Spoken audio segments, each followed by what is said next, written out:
ይህ የኢትዮጵያ የወደፊት የትራክና የረጅም ርቀት ተስፈኛ የነጥሩነሽ ዲባባና የነመሰረት ደፋር ተተኪዋ መዲና ኢሳ በታላቁ የማንቸስተር ሩጫ ያስመዘገበችው አስደናቂ ድል ነው። በቶኪዮ ዓለም ሻምፒዮና ኢትዮጵያን በ10000 ሜትር እንድትወክል የተመረጠችው ይህቺ ወጣት የኬንያዋን የረጅም ርቀት ንግስት እየተባለች የምትሞካሸዋን ሄለን ኦቢሪንና የኢትዮጵያ የማራቶን ፈርጧን ጎቲቶም ገብረስላሴን ከኋላ አስከትላ ያስመዘገበችው ጣፋጭ ድል ነው። ይህንን ውድድር ላይክ በማድረግ ቪዲዮ ለብዙ ሰዎች እንዲዳረስ አግዙን። ሰብስክራይብ በማድረግ ቤተሰባችን መሆኑን እንዳትዘነጉት። እጅግ ዝነኛ የሆነው ግሬት ኖርዝ ራን የተባለው ውድድር በርካታ ታላላቅ የሀገራችን አትሌቶች የሮጡበት የጎዳና ላይ ውድድር ነው። ኃይሌ ገብረስላሴ ከዚህ ውድድር ትልልቅ የሚባሉ ስኬቶችን ደጋግሞ ማስመዝገብ የቻለው ሰው ነው። እንደውም ይህ አትሌት ግሬት ኢትዮጵያን ረን የተባለ ታላቁ ሩጫ በኢትዮጵያን ውድድር እንደ ምሳሌ አድርጎ ለመጀመርም የተጠቀመው ግሬት ኖርዝ ረንን ነበረ። በታላቋ ብሪታንያ ማንቸስተር ግዛት ላይ የሚደረገው ይህ ውድድር ዘንድሮ ሜይ ወር ላይ ሲከናወን ታላቅ የሆነ ድልን ለሀገሯም ለራሷም ማሳካት የቻለችው ወጣቷ መዲና ኢሳ ናት። መዲና ኢሳ በአሯሯጥ ስታይሏ በብቃቷና በእልህኝነቷ ታላላቅ ከሚባሉት ኢትዮጵያውያን አትሌቶች መሰረት ደፋርና ጥሩነሽ ዲባባ ጋር የምትነጻጸር የወደፊት የኢትዮጵያ ተስፋ ናት። መዲና አስደናቂ የሆነ የአትሌቲክስ ሕይወትን አሳልፋለች። ከዚህ ቀደም ከአትሌቷ ጋር የነበረ የቅርብ ጊዜ ቃለ ምልልስን በዲስክሪፕሽን ላይ እንድታገኙት አያይዘናል። በተከታታይ የወጣቶች የዓለም ሻምፒዮና ላይ በ5000 ሜትር መዲና አሸናፊ ሆና ጨርሳለች። 2022 ኮሎምቢያ ካሊ በነበረ ውድድር፣ 2024 ፔሩ ሊማ ላይ በነበረ ውድድር በ5000 ሜትር ወርቅን ወስዳለች። በጋና አክራ የአፍሪካ ጨዋታዎችም ተመሳሳይ የወርቅ ሜዳሊያን ለሀገሯ አምጥታለች። መዲና 2025 የውድድር ዓመት ከገባ በኋላ በርካታ ውድድሮችን አከናውናለች። ካደረገቻቸው 8 ውድድሮች ውስጥ 4ቱን አንደኛ ሆና የወርቅ ሜዳሊያ ይዛን ያጠናቀቀችው፣ 2ቱን ደግሞ በሁለተኛነት ጨርሳለች። ከነዚህ ትልልቅ ድሎቿ ውስጥ 3ቱ በጎዳና ላይ ውድድር የተመዘገቡ ነበረ። 3ቱንም ደግሞ አንደኛ ሆና ጨርሳለች። አንደኛው አዲዳስ ያዘጋጀው አዲ ዜሮ ሮድ ቱ ሬከርድስ የተባለ ውድድር ሲሆን በ5 ኪሎ ሜትር አንደኛ ወጥታ ጨርሳለች። ይህንንም የውድድር ሃይላይት በዲስክሪፕሽን ላይ የምታገኙት ይሆናል። ሌላኛው በስፔን ካስቲዮ 10 ኪሎ ሜትር መድረክ አንደኛ ሆና ያጠናቀቀችው ሲሆን ሶስተኛው ደግሞ ይህ የግሬት ማንቸስተር ራን የ10 ኪሎ ሜትር ውድድር ነው። የዚች ወጣት ድል በግሬት ኖርዝ ረን የበለጠ እንዲደምቅ ደግሞ ያደረገው አብሯት የተፎካከሩት አትሌቶች ስምና ዝናቸው እጅግ የናኘ መሆኑ ነው። መዲና በዚህ ውድድር አንደኛ ሆና ስታጠናቅቅ የቀደመቻቸው ተራ የሆኑ ሯጮች ሳይሆኑ የኬንያ የረጅም ርቀት ንግስት እየተባለች የምትጠራው በኦሎምፒክ ውድድር በርካታ ሜዳሊያዎችን የሰበሰበችው በዓለም ሻምፒዮና 2 ወርቅ፣ በቦስተን ማራቶን 2 ወርቅ፣ በኒውዮርክ ማራቶን 1 ወርቅን በመውሰድ በታላላቅ ማራቶኖችና ውድድሮች ላይ ሀገሯንም ስሟንም ከፍ አድርጋ መስቀል የቻለችው ሄለን ኦቢሪን ነበረ። ሌላኛዋ ደግሞ ለመዲና ትልቅ ፉክክር የሰጠቻት የሀገሯ ልጅ ኢትዮጲያዊቷ ጎቲቶም ገብረስላሴ ነበረች። ጎቲቶም ገብረስላሴ ማለት በ2 የዓለም ሻምፒዮና ውድድር ላይ ለኢትዮጵያ በኢዩጂን ኦሬገን ወርቅ፣ በቡዳፔስት ሃንጋሪ ደግሞ የብር ሜዳሊያን በማራቶን ማግኘት የቻለች ከዓለማችን ትልልቅ የሜጀር ማራቶን ሩጫዎች መካከል በበርሊን ማራቶን ወርቅ በማምጣት ማጠናቀቅ የቻለች ታላቅ አትሌት ናት። የዩቲዩብ ተከታታዮች ሰብስክራይብ በማድረግ ቤተሰብ መሆን እንዳትዘነጉ። ላይክ እና ሼር በማድረግ ለሌሎች እንዲዳረስም አድርጉ።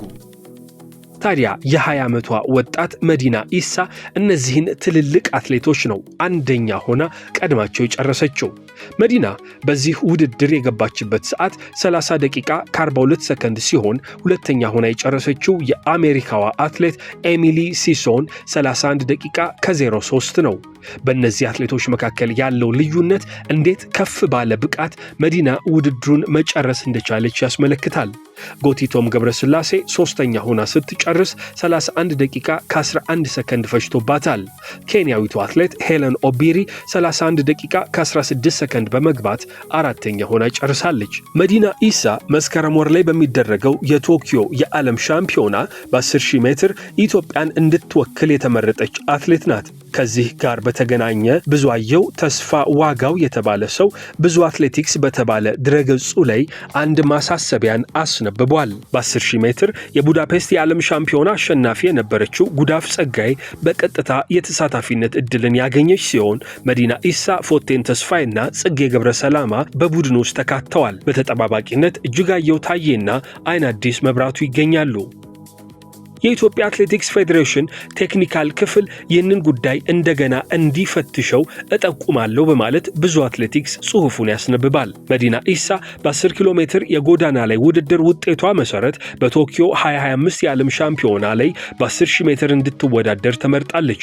ሆኖም ግን በዓለም አትሌቲክስ ሮድ ቱ ቶኪዮ 2025 የመከታተያ ዳታቤዝ ውስጥ የሴቶች የ10000 ሜትር የመግቢያ መስፈርት ካሟሉት አትሌቶች ተርታ የመዲና ስም ሳይካተት ቀርቷል። መዲና በ10000 ሜትር ሚኒማውን ካሟሉት አትሌቶች ተርታ ስሟ ያልተመዘገበበት ምክንያት በዓለም አትሌቲክስ የቶኪዮ 2025 የመምረጫ መስፈርቶች መሰረት በጎዳና ላይ ማይል በ5 ኪሎ ሜትር እና 10 ኪሎ ሜትር የድብልቅ ጾታ ውድድሮች ላይ የሚመዘገቡ ውጤቶች ለ10000 ሜትር የትራክ ውድድር ተቀባይነት ስለሌላቸው ነው።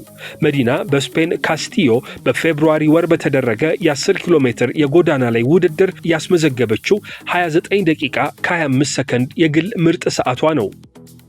የዓለም ሻምፒዮና ላይ በ10000 ሜትር ሚኒማ የሚያሟላ ቢሆንም ከላይ በተጠቀሰው መስፈርት ምክንያት ግን በሮድ ቱ ቶኪዮ 2025 ዝርዝር ላይ ሚኒማ ካሟሉት ተርታ አልተመዘገበችም። መዲና በዘንድሮ የውድድር ዓመት ጥሩ አቋም ካሳዩት አትሌቶች መካከል አንደኛዋ ሆና የምትጠቀስና በሴቶች 5000 ሜትር ከኢትዮጵያ በሶስተኛ ደረጃ ላይ ተቀምጣ የምትገኝ በመሆኗ በ5000 ሜትር ቡድን ውስጥ የምትካተትበት እድል እንደሚኖራት ይገመታል በማለት ብዙ አትሌቲክስ ጽሑፉን አስነብቧል። የተወደዳችሁ የኢትዮ አትሌቲክስ ተከታታዮች መዲና ኢሳ በዓመቱ ካሳካቻቸው አስደናቂ ድሎች መካከል ይህ የ10 ኪሎ ሜትር የግሬት ማንቸስተር ራን ውድድርን እስከ መጨረሻው ተከታትላችሁ ድሏን እንድታጣጥሙት ጋበዝናችሁ። ሰብስክራይብ በማድረግ ቤተሰብ መሆኑን እንዳትዘነጉት። ሰላም።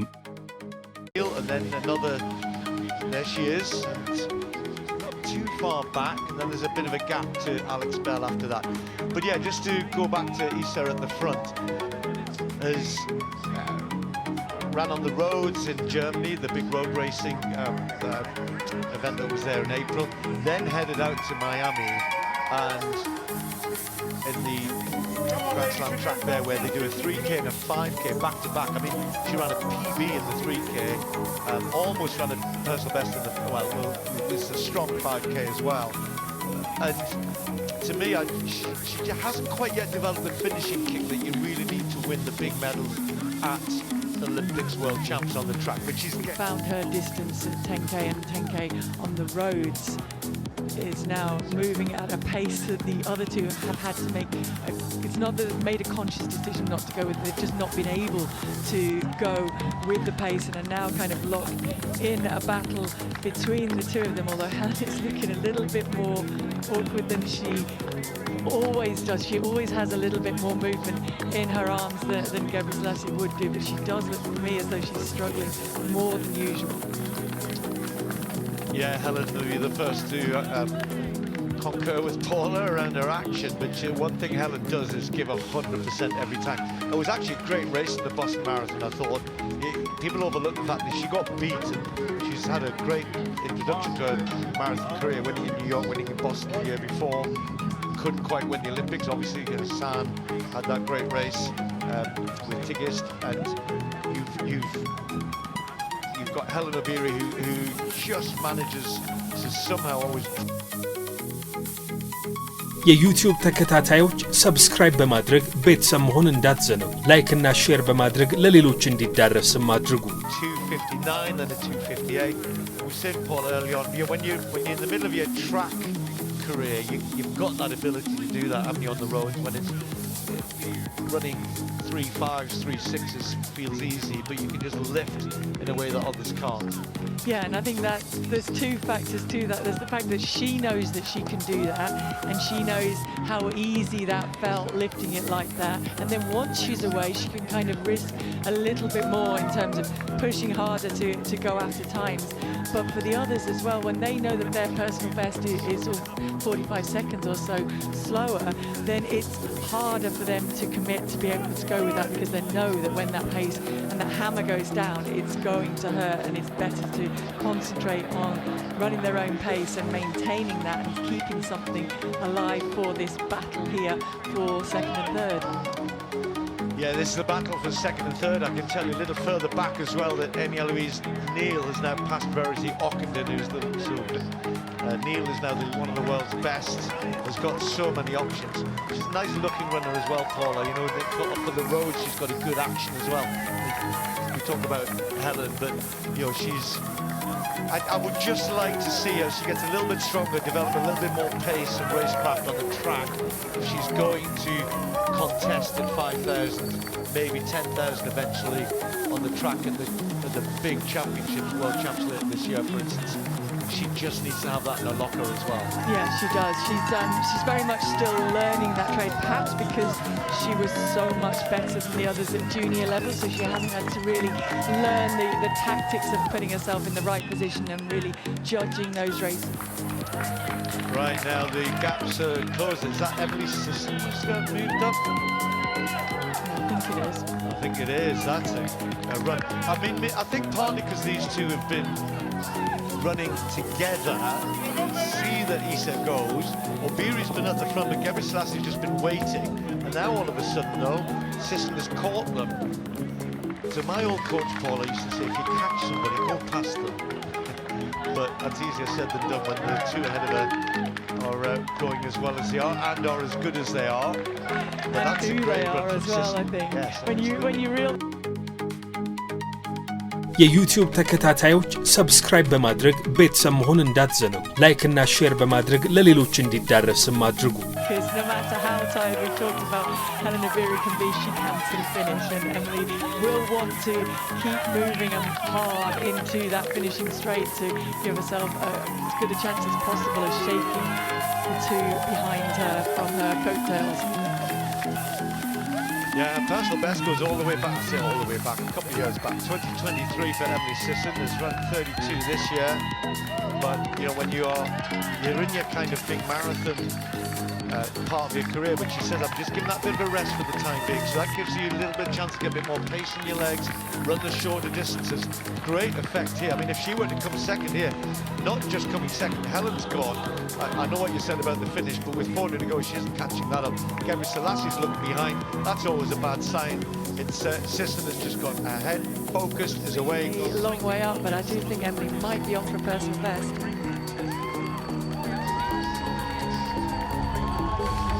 So Eisa, the 20-year-old from Ethiopia, if you've never seen her run before, you're going to see an awful lot of her in the major championships in the coming years. But for the first time, she's going to win the Great Manchester Run. It's not going to be an incredibly quick time, but it's pretty solid and a quick second half. Eisa wins in 2025. Great victory for her against some big names, but Emily Sisson of the USA has managed to really find a strong finish in the last 2-3 kilometers to get ahead of last year's winner. የዩቲዩብ ተከታታዮች ሰብስክራይብ በማድረግ ቤተሰብ መሆን እንዳትዘነጉ። ላይክ እና ሼር በማድረግ ለሌሎች እንዲዳረስም አድርጉ። Inside a personal best by probably 20 seconds, maybe even 30 seconds or so. Gebreslase takes third and Hellen Obiri looking a little tired, did a lot of the hard work for fourth, and then we'll be watching for the others to come through. Matt Doyle, the Australian, I can see Emi-Eloise Neal almost running down Vivian Chariot here. Vivian Chariot will be coming in next. And then Neal with a pretty good run there, around about